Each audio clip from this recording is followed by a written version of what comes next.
मैली चादर ओढ़ के कैसे द्वार तिहारे आओ। हे पावन परमेश्वर मेरे, मन ही मन शर्माऊं, मन ही मन शर्माऊं। तुझसे निर्मल वाणी पाकर तुझसे गीत न तेरे गाया।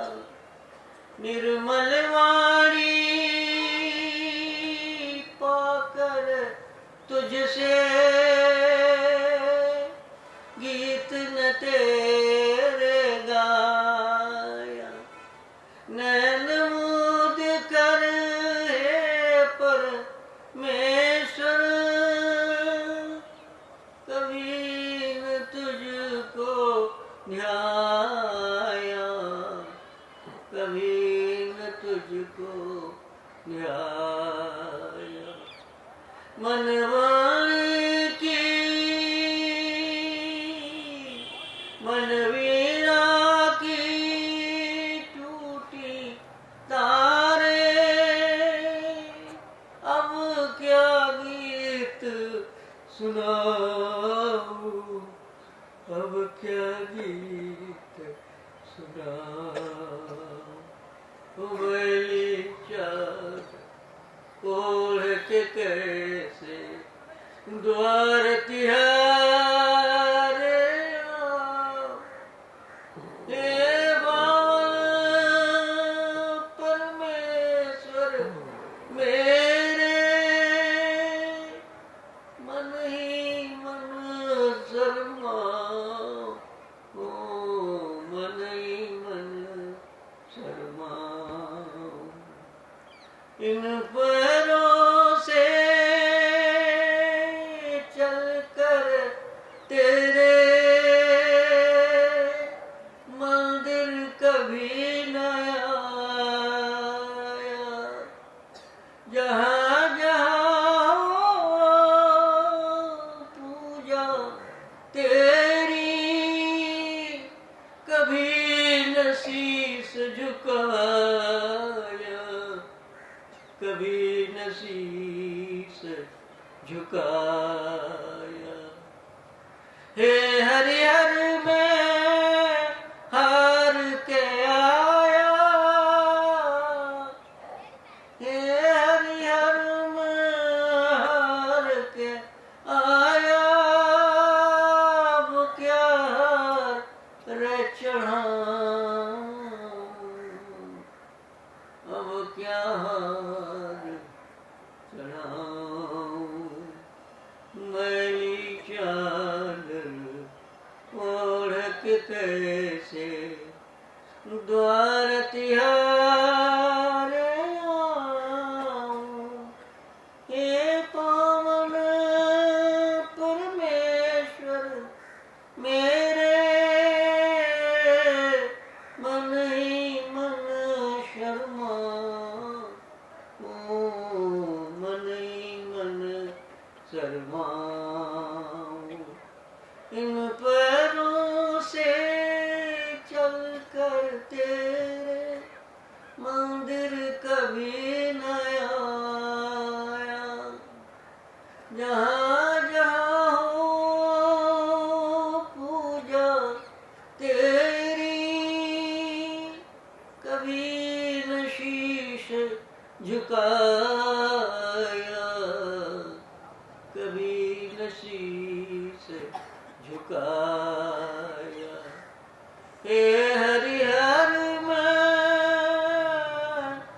अब हार के आया, अब क्या हार चढ़ाऊं, अब क्या हार चढ़ाऊं, अब क्या चढ़ाऊं। मैली चादर ओढ़ के। तो और बंधुओं, अनादिकाल से दो रास्ते परमात्मा की प्राप्ति के चले आ रहे हैं। एक नीति का रास्ता है जिसे हम संन्यास मार्ग कहते हैं। ये रास्ता बहुत पुराना है और हमारे देश में बहुत ऊंचे ऊंचे संत महात्मा हुए, सन्यासी हुए, जिन्होंने समय समय पर आकर हमारे देश और धर्म की रक्षा की। नीति का रास्ता छोटा है, इसमें समय कम लगता है। इस रास्ते का साधक हर वस्तु का त्याग करता चला जाता है। ऐसा साधक घर बार छोड़ता है, बीवी बच्चे छोड़ता है, धन दौलत छोड़ता है, हर वस्तु का त्याग कर कर संन्यास ग्रहण करता है। और संन्यास लेने के बाद उसके जीवन का एक ही लक्ष्य आ जाता है, वो है परमात्मा की प्राप्ति।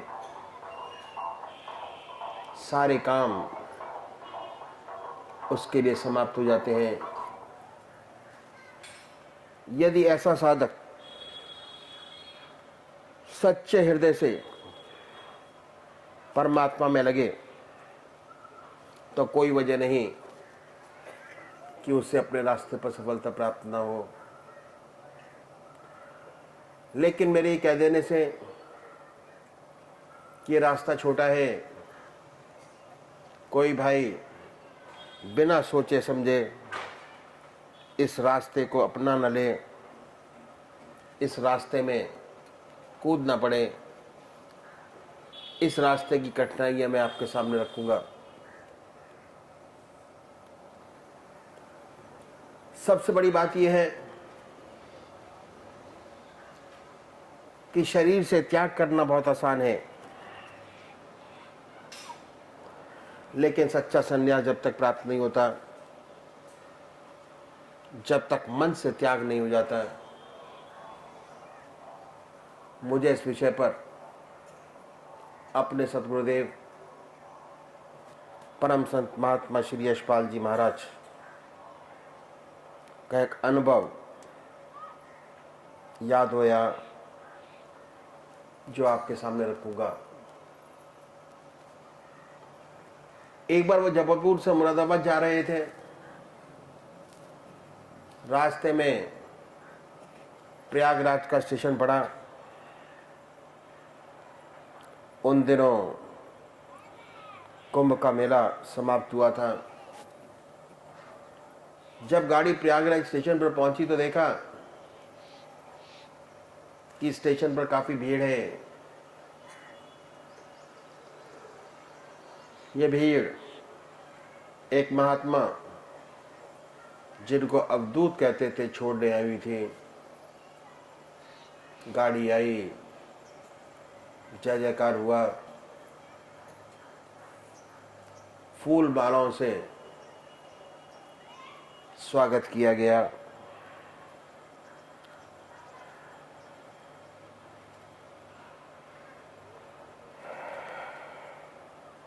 इत्तेफाक से, परमात्मा की कृपा से ये जो महात्मा थे उसी डिब्बे में चढ़े जिसमें इसके सतगुरुदेव जी बैठे हुए थे। आपके सामने की बर्थ खाली थी, उसी पर आके विराजे। जब गाड़ी चली और कुछ आगे बढ़ गई तो आपके साथ कुछ बातचीत शुरू हुई। बातचीत के दौरान सेवक के गुरुदेव जी ने आपसे एक प्रश्न किया, और ये था कि आपको सन्यास लिए कितना समय हो गया। उन्होंने उत्तर दिया कि 14 वर्ष। दूसरा प्रश्न किया कि महाराज आप बाल ब्रह्मचारी हैं, या जब संन्यास लिया तो गृहस्थी थे? उन्होंने उत्तर दिया, मैं गृहस्थी था, मेरे स्त्री और 2 बच्चे थे। बातचीत होती रही। उसके बाद गुरुदेव जी ने आपसे प्रार्थना की कि मैं एक प्रश्न और करना चाहता हूं, पर वो प्रश्न कुछ अजीबो गरीब है। यदि आप पहले से क्षमा करें और सांत्वना दें कि इस टेढ़े प्रश्न से आप नाराज नहीं होंगे, तभी प्रश्न किया जाए, अन्यथा नहीं। आगे और कहा कि मैं आपके हृदय को दुखाना नहीं चाहूंगा। महाराज जी चुप हो गए, ध्यान में चले गए। कुछ देर बाद बोले कि आप कुछ पूछना चाहते थे, पूछा नहीं। फिर गुरुदेव जी ने अपनी बात दोहराई कि यदि आप पहले से क्षमा करें और सांत्वना दें कि इस टेढ़े प्रश्न से नाराज नहीं होंगे, तभी किया जाए, अन्यथा नहीं।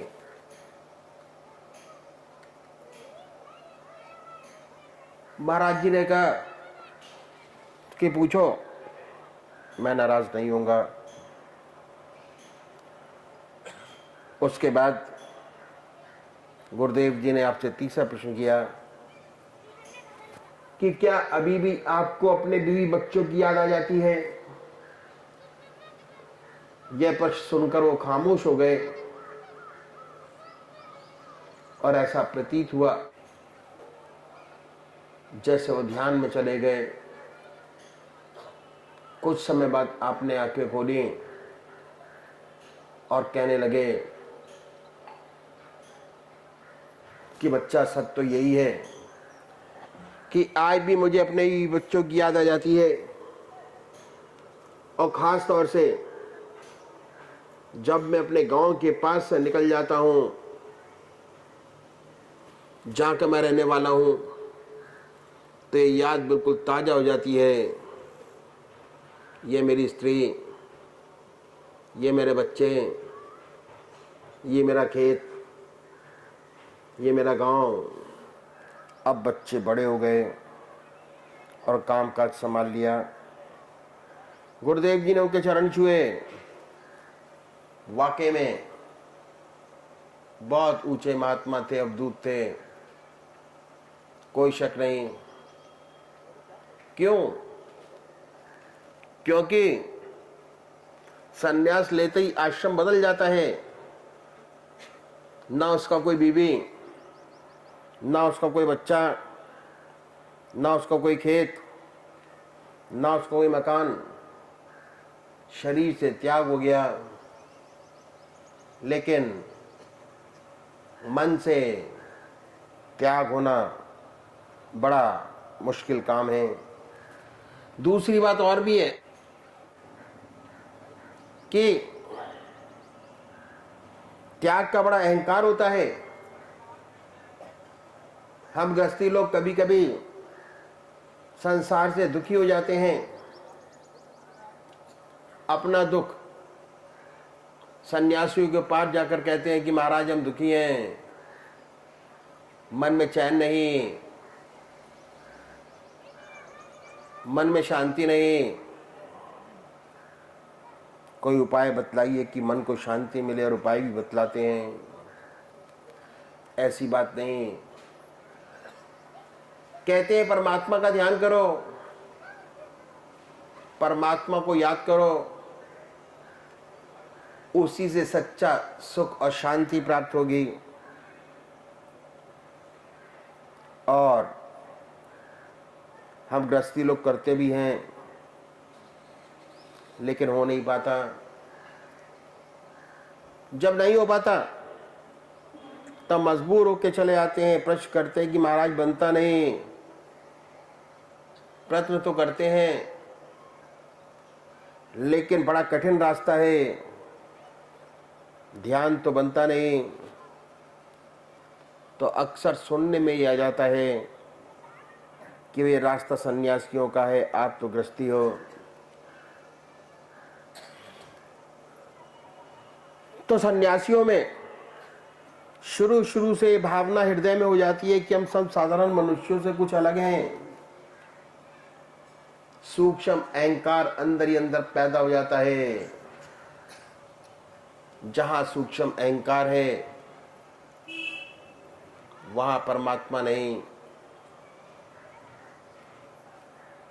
उसके बाद क्या है, दूसरी बात कि ज्यादातर व्यक्ति किसी न किसी परेशानी में पड़कर, दुखी होकर वैराग्य पैदा हो जाता है और संन्यास ले बैठते हैं। संन्यास लेने के बाद जीवन बदल जाता है। संन्यास के अपने नियम हैं, कठोर तपस्या, ब्रह्मचर्य, आसन की सिद्धि, प्राणायाम। बहुत से लोगों से तो ये बनता नहीं, और जिनसे बनता है वे कठोरता से अपने मन को साधते हैं। इस अभ्यास में दबाव रहता है और दबाव के कारण बहुत सी रिद्धियां सिद्धियां प्राप्त हो जाती हैं। ऐसे महात्मा संसार में आते हैं संसार की सेवा करने के लिए,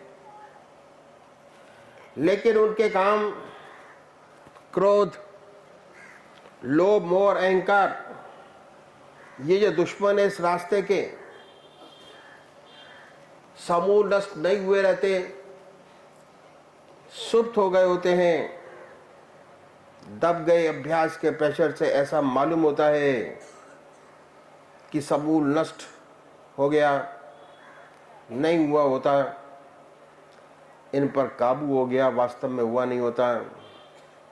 जब ये संसार में आते हैं और सांसारिक वस्तुओं से संपर्क होता है तो सुनाई पड़ता है, बड़ी अनहोनी बातें सुनाई पड़ती हैं।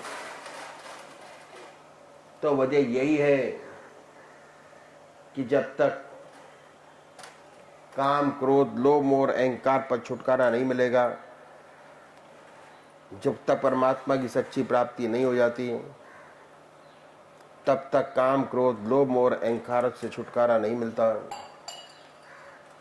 जिन्हें इनकी प्राप्ति हो जाती है, जिन्हें परमात्मा की प्राप्ति हो जाती है, उनका इन पर नियंत्रण हो जाता है, ये इनके मित्र बन जाते हैं। तो ऐसा कोई उच्च कोटि का धरला होता है, जो ऐसा होता है वह संसार का बड़ा कल्याण करता है, संसार से उसको बड़ा लाभ होता है। तो इस दबाव में, इस अभ्यास में